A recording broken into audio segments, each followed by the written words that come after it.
Hello and welcome to the Columbia Daily Tribune's Behind the Stripes football webcast. This is Tribune sports editor Joe Walljasper along with Tribune football beat writer David Morrison.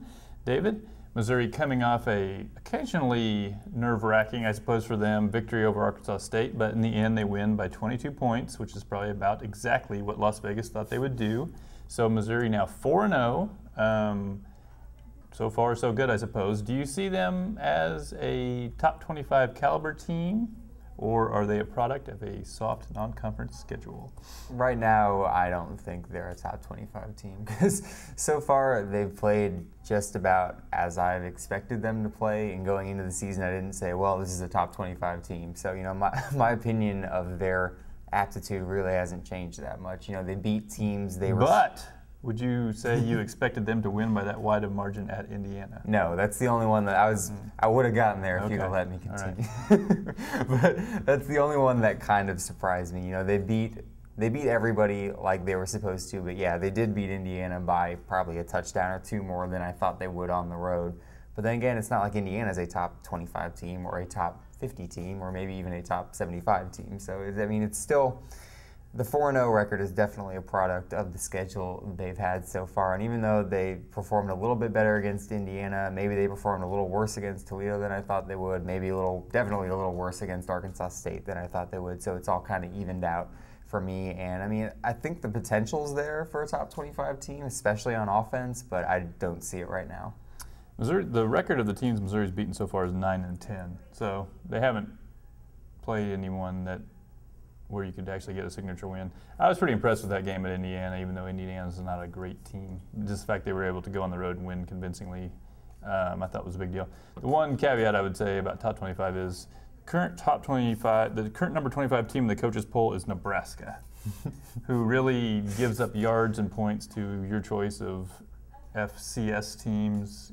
Got clobbered by UCLA, whose coach is probably going to be fired. So that's your number 25 team in the coaches poll. In the AP poll, your number 25 team is Maryland, which did nothing last year either and is basically ranked on the basis of blowing out West Virginia. So I guess my point is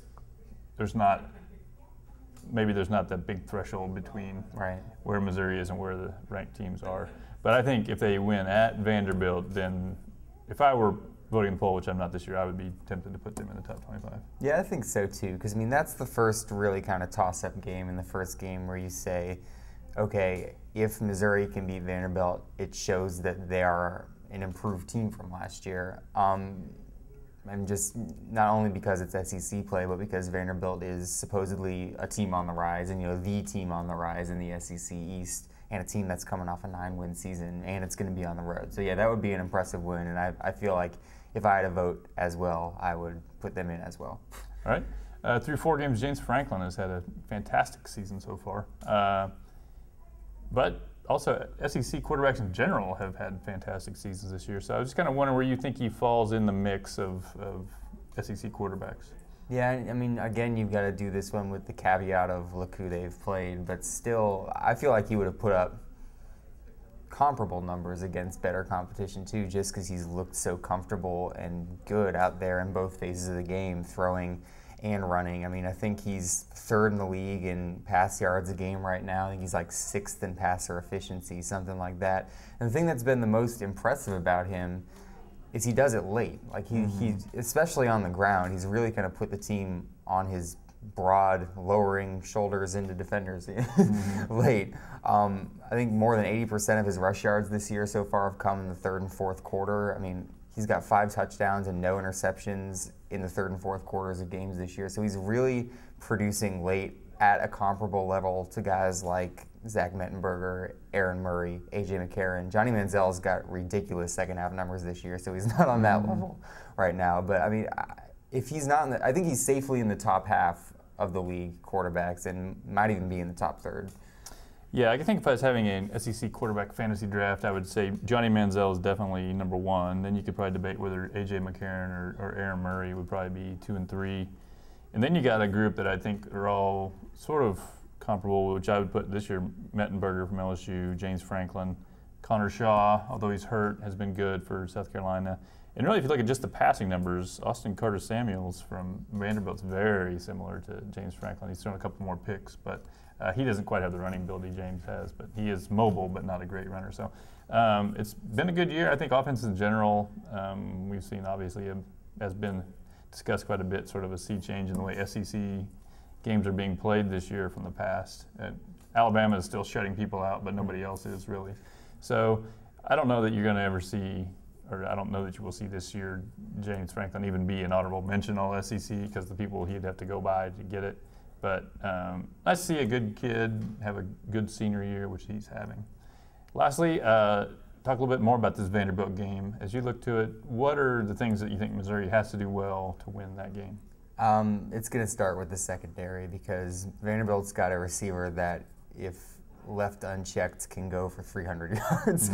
Jordan Matthews, I mean, he's caught about half their passes so far this year. He's part of the reason why Austin Carter-Samuel's numbers look like they do, because he's quite the security blanket to have. He's 6'3", 210 pounds, runs great routes, does a good job when plays break down and Carter-Samuel's is scrambling of making himself available, keeping his routes alive. And vomits all over the field and comes right back a minute later and catches a touchdown pass. Right, yeah, gets a concussion, maybe not, wind knocked out of him, whatever. But yeah, Jordan Matthews is an elite player, not only in the SEC, but in the country. And he's related to Jerry Rice, which never, probably never hurts. So, EJ Gaines is probably up to the task, but then again, he got torched a couple times by Julian Jones of Arkansas State, who is not really Jordan Matthews level. So I mean, it's gonna come down to the pass rush affecting Austin Carter-Samuels and the cornerbacks, and however they choose to cover Matthews, be it with safety help or one-on-one or soft zones or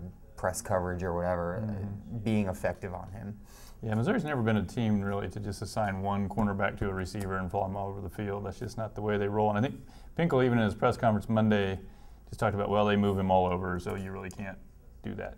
You could, but they're not going to, I think is the basic. They're a team that likes to play a lot of cover too, and basically wants to make you slowly put several plays together and beat them with, incrementally down the field if you can. So they're going to give up some yards to him. I don't think there's any doubt. I mean, I wouldn't get too hung up on whether he gets 100 yards. If he starts getting over 200, then there may be a problem.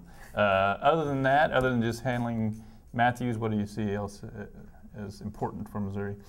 They've got to keep establishing the run game, and they've done it really well each of the past 2 weeks. There was a little hiccup against Toledo where there really wasn't all that much room for Henry Josie, Russell Hansborough, and Marcus Murphy. But each of the past 2 weeks, they've done a good job running between and outside of the tackles. They've opened some big holes on those little draws and counters they do.